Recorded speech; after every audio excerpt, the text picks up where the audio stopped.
युग राम राज का आ गया शुभ दिन ये आज का,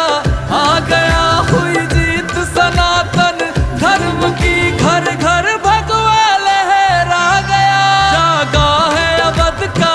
भाग जी, गूंजा है विजय का राग जी, योगी संतों की अखियों से